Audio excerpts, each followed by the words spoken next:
السلام علیکم ناظرین، آپ دیکھ رہے ہیں عرب نیوز اور میں ہوں آپ کا ہوسٹ اختر حسین۔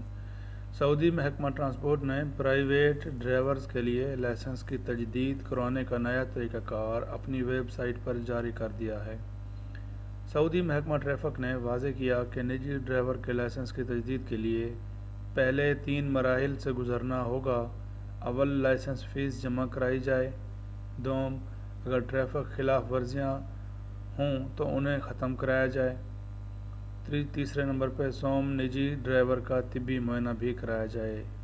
ان تینوں مرحلوں سے گزرنے کے بعد ڈرائیونگ اسکول میں ٹریفک کے ادارے سے رجوع کر کے تجدید کی درخواست کا نیا تیار شدہ فارم جمع کرایا جائے گا۔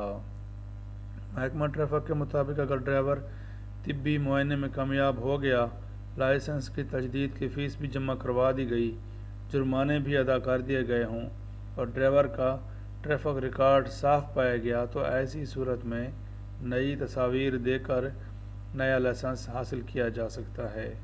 محکمہ ٹریفک نے یہ بھی بتایا ہے کہ اگر کوئی شخص ڈرائیونگ لائسنس کی میعاد ختم ہونے سے 1 سال قبل تجدید کرانا چاہے تو وہ بھی ہو سکتی ہے۔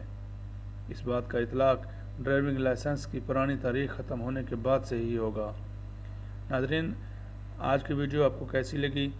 اپنی رائے اور اپنے سوالات کامنٹ سیکشن میں ضرور کیجیے گا، اور اگر آپ نے ہمارے چینل کو سبسکرائب نہیں کیا تو براہ کرم ابھی ہمارے چینل کو سبسکرائب کر لیں تاکہ سعودی عرب کی تازہ ترین خبروں کے لیے آپ کو انتظار نہ کرنا پڑے۔